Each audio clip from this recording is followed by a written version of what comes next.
Buongiorno, ben ritrovati, un appuntamento con A Voi la linea. La Slovenia chiude i confini e il Friuli Venezia Giulia insorge. La chiusura dei valichi non è stata comunicata ai sindaci dei comuni transfrontalieri che per capire come regolarsi hanno contattato direttamente i primi cittadini sloveni o come nel caso di Taipana, Roma. Sulla vicenda abbiamo sentito questa mattina il sindaco di Gorizia, Rodolfo Ziberna.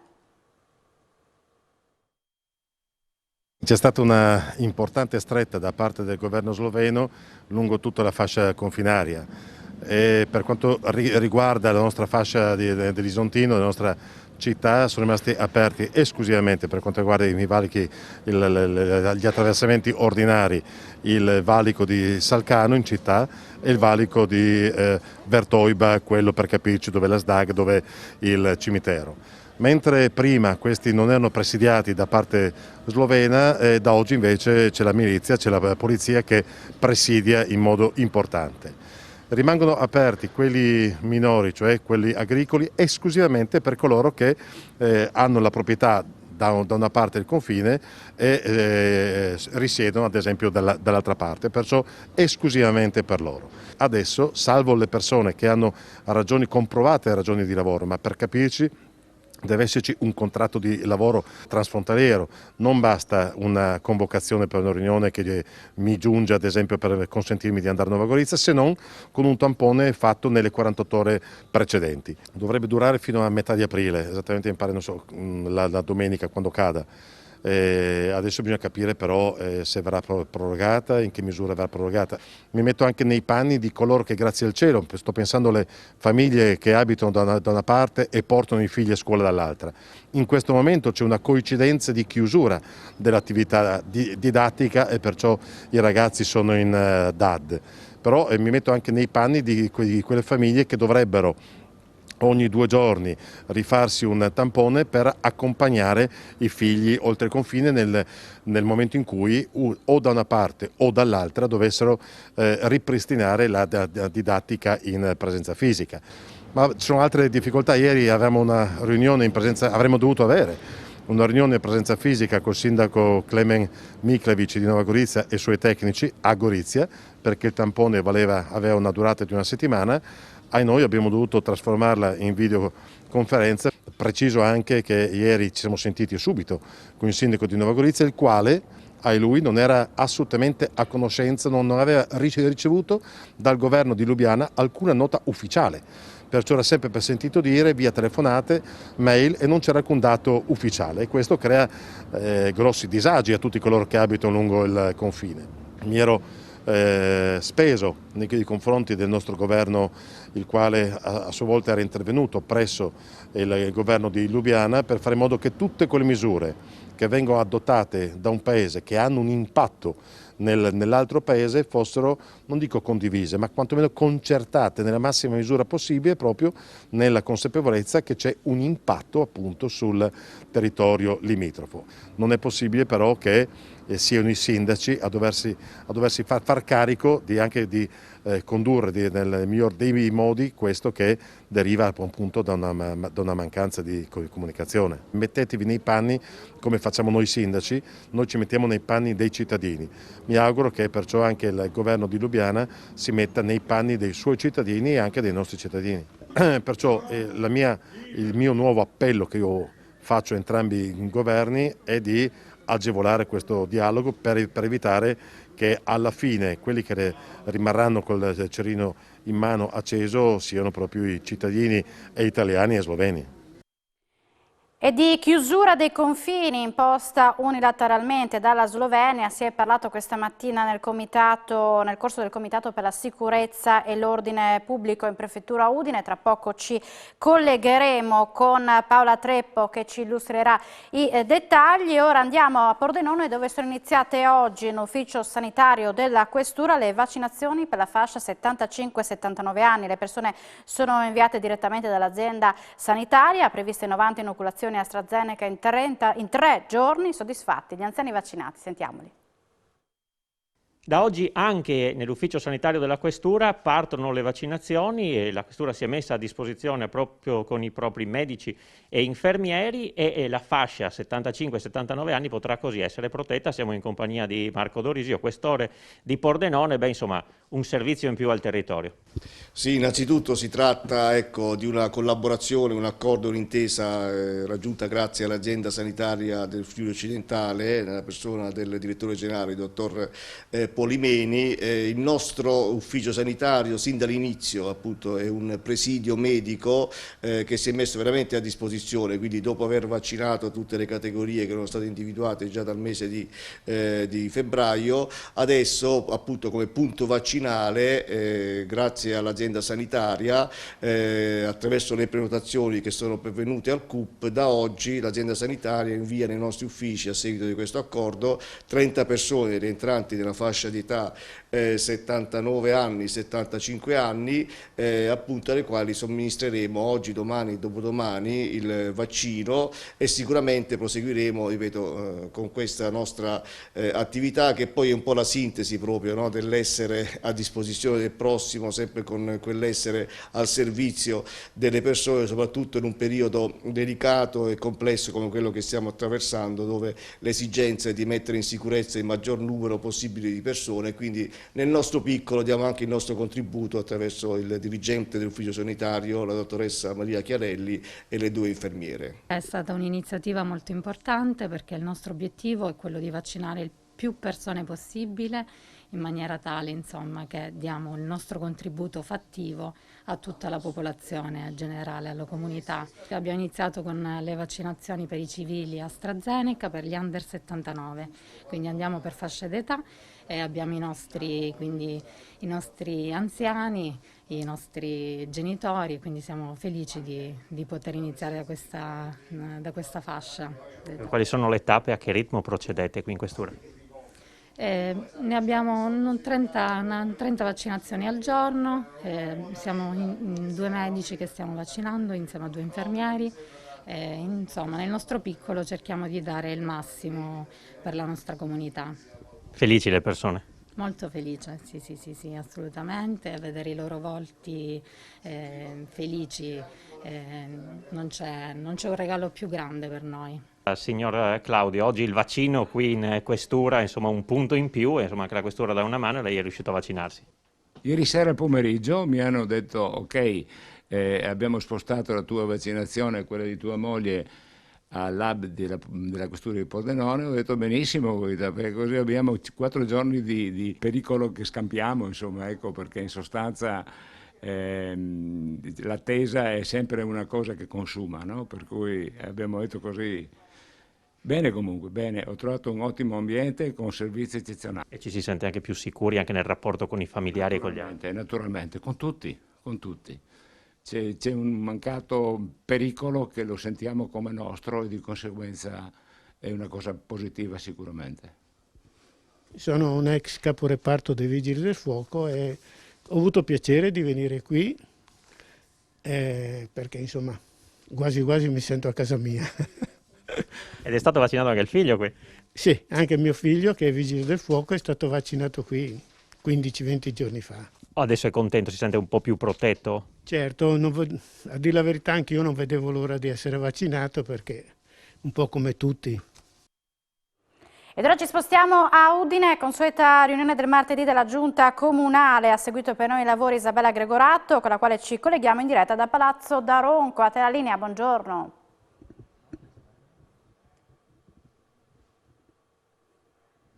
Un saluto ai nostri amici telespettatori, mi trovo qui a Palazzo Daronco a Udine dove si sta svolgendo la conferenza stampa post giunta, una giunta che oggi si è riunita in maniera ridotta, sappiamo il caso di Covid dell'assessore Cigolot e siamo con l'assessore Loris Michelini, poi magari vediamo se riusciremo anche a parlare con il sindaco.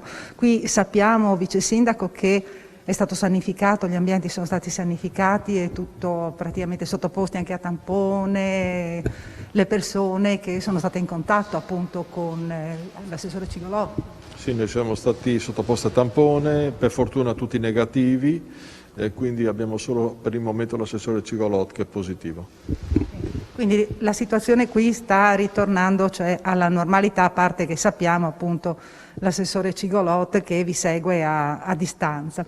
Allora, oggi la parte del Leone qui in giunta l'ha fatto proprio il vice sindaco Michelini, o perlomeno gli argomenti che vengono proprio trattati dal vice sindaco. Si parla di lavori pubblici e partirei proprio per quanto riguarda la riqualificazione dell'area della ex caserma Osoppo, perché c'è stata una variante, avete posto una variante. Abbiamo approvato una variante di oltre 200.000 euro che riguardano la riqualificazione all'interno dell'area ex caserma Osoppo, le demolizioni, hanno ritrovato all'interno degli edifici dell'amianto, all'interno nel sottosuolo 20 cisterne che non sapevano di esistere perché i militari non avevano fatto il censimento a noi di questo. Abbiamo fatto in modo che ci sia la bonifica bellica per poter donare e cedere l'area per l'housing sociale.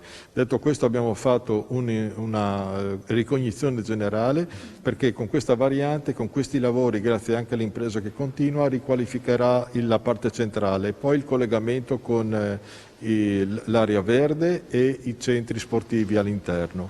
Oltre a questo, che è importante credo perché i lavori procedono celermente, a parte la pista ciclabile di via Cividale che sta andando per il verso giusto, credo. Sì, i lavori si erano fermati, adesso sono ripresi. No, non sono ancora ripresi, ma stiamo cercando di trovare una soluzione per poterli fare riprendere. Però volevo dire che oggi abbiamo approvato una nuova pista ciclabile, quello che collega Udine con Tavagnacco, attraverso via Leonacco, un percorso naturalistico, storico che merita la sua attenzione. Oggi abbiamo anche approvato 5 nuovi marciapiedi e quindi è importante anche dire che siamo presenti nelle periferie con 4 nuove gare d'appalto, con lavori che stanno continuando a ripetizione. Abbiamo le vie Ballasseria Media, Bassa, soprattutto abbiamo Viale Cadore e quant'altro. Bene, Vice Sindaco, io la ringrazio perché restituisco la linea allo studio, linea che riprenderemo fra qualche istante. Abbiamo già il Sindaco Pietro Fontanini e con l'assessore Giulia Manzan. Benissimo, grazie Isabella. Piccola pausa per la pubblicità, poi ritorneremo in diretta da voi la linea.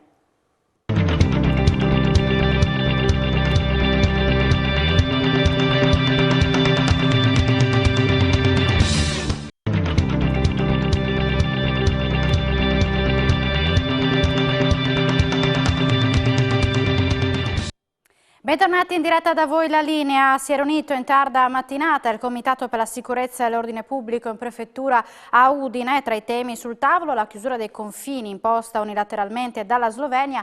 Per i dettagli ci colleghiamo in diretta con la nostra Paola Treppo che è in Prefettura. A te la linea, buongiorno. Sì Alexis, buongiorno ai nostri telespettatori. Siamo nel Palazzo del Governo di Udine insieme al signor prefetto Massimo Marchesello per darvi conto di questa riunione, di questo incontro che si è appena concluso con i sindaci di Tarvisio e di Lignano rispetto a quelli che saranno i controlli eseguiti per i cittadini dell'Austria che vogliono raggiungere le nostre località balneari. Buongiorno. Buongiorno, abbiamo condiviso con i colleghi delle forze dell'ordine e col sindaco in particolare di Lignano presente alla riunione la necessità di rafforzare il dispositivo di controllo nei giorni ovviamente del periodo pasquale.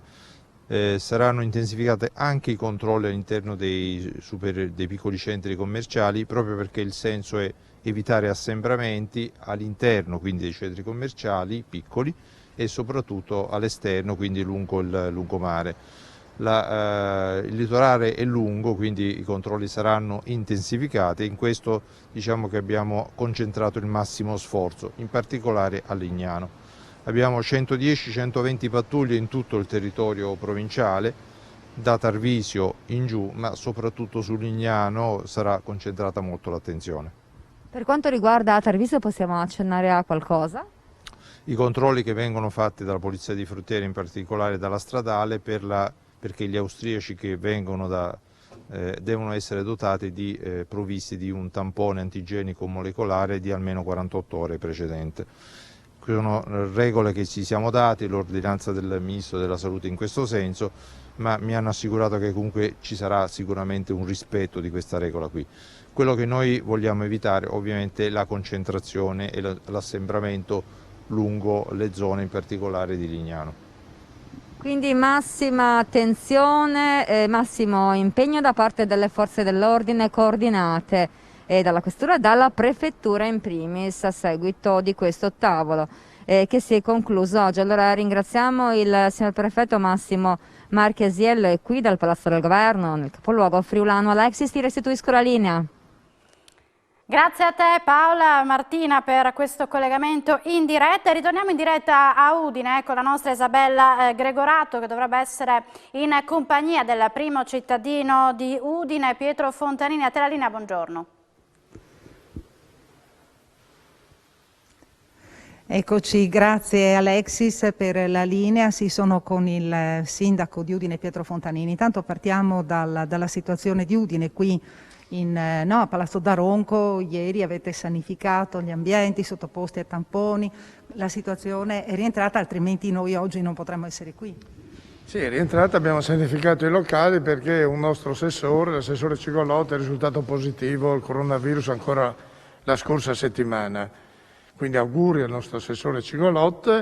E noi abbiamo fatto tutto il tampone ieri, è risultato negativo, tutti i componenti della Giunta. Oggi abbiamo fatto la Giunta come ogni martedì e quindi siamo qua, insomma, con la massima attenzione, con le mascherine, i distanziamenti, le cose che bisogna ancora tenere tutti a disposizione.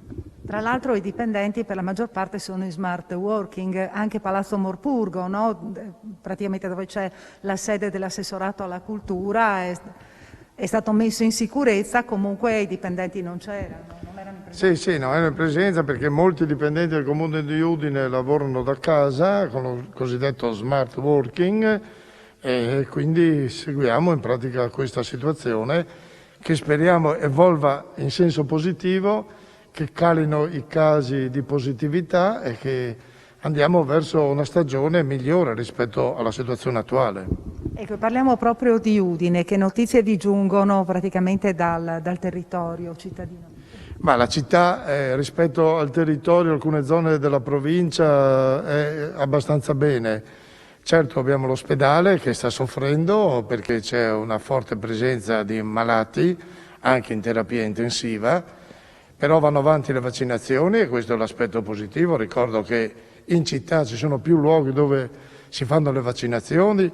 Un luogo più importante è quello dell'Entefiera, ma anche all'interno dell'ospedale si fanno le stazioni, in via Chiusaforte, un altro luogo dove ci si vaccina. In pratica l'importante è prendere questo antivirus per uscire da questa situazione. Senta, un'ultima cosa per quanto riguarda gli uffici comunali. Bisogna rassicurare i cittadini. La macchina amministrativa sta funzionando, qui in comune ci sono degli uffici attivi in presenza? Sì, ci sono degli uffici in presenza perché dobbiamo dare risposte urgenti ai cittadini che chiedono il bonus del 110% per quanto riguarda le ristrutturazioni degli edifici. A questo proposito abbiamo attivato un nuovo spazio, la Salone del Popolo, che è molto ampio e lì diamo la possibilità alla gente di mantenere le distanze ancora più larghe rispetto ad altri uffici. In più oggi abbiamo deciso di assumere a tempo determinato 5 persone che aiuteranno il servizio dell'edilizia privata proprio per rispondere alle tante domande che stanno arrivando e questo è un fatto positivo perché c'è tanta gente che vuole ristrutturare la propria abitazione e quindi fare degli investimenti. Il Comune si sta preparando proprio per rispondere rapidamente a queste domande. Bene, ringraziamo il primo cittadino di Udine, Pietro Fontanini, con noi anche l'assessore Giulia Manzan, perché oggi si è parlato anche di attribuzione, quindi avete stabilito, avete deciso che cosa fare per quanto riguarda l'attribuzione degli orti urbani. Esatto, noi abbiamo già fatto un bando pubblicato a fine dicembre dello scorso anno, concluso il 1° di febbraio, e abbiamo quindi ricevuto numerose domande da parte dei cittadini udinesi desiderosi di avere in concessione un orto. Quindi a comprova della sensibilità dei cittadini e anche di voler dare il proprio contributo in termini di rigenerazione urbana, perché andiamo comunque a parlare di terreni di proprietà comunale che se no rimarrebbero lì fermi e inutilizzati. Da qui appunto l'idea di istituire gli orti. Devo dire che le 4 categorie interessate, quindi gli orti per anziani, famiglie, scuole, associazioni, ha visto un grande boom di richieste da parte delle famiglie, forte anche del punteggio premiante per le famiglie più numerose, con nuclei familiari più numerosi, e naturalmente le associazioni che hanno fatto delle proposte molto valevoli in termini progettuali. Sapete che all'interno di un lotto, dove ci sono suddiviso in vari orti, c'è comunque un orto sempre riservato per le scuole o per le associazioni, dove hanno presentato dei progetti molto interessanti legati alla salute, al benessere fisico, quindi all'alimentazione, e altri progetti più legati alla didattica, quindi all'orto cosiddetto botanico, per insomma individuare quali sono le piante velenose, meno velenose, quelle autoctone e i semi antichi ad esempio, quindi progetti tutti quanti meritori. La graduatoria verrà stilata a brevissimo, ci sarà una determina del dirigente, verrà pubblicata naturalmente sul Comune di Udine. Daremo subito 42 nuove concessioni, altre 23 entro quest'anno, in particolare per gli orti di via Dino Basaldella, e poi a scadenza negli anni a venire sarà naturalmente usufruita tutta la graduatoria. Speriamo di dare soddisfazione a tutti coloro che si sono impegnati e hanno fatto domanda. Bene, ringraziamo anche l'assessore Giulia Manzan. Qui da Palazzo Daronco a Udine è tutto. Ringrazio Gian Domenico Ricci per le riprese e restituisco la linea allo studio. A te Alexis. Grazie alla nostra Isabella Gregorato, noi siamo in chiusura, ma vi ricordo il prossimo appuntamento con l'informazione di Telefriuli in diretta alle 16:30. Buona giornata.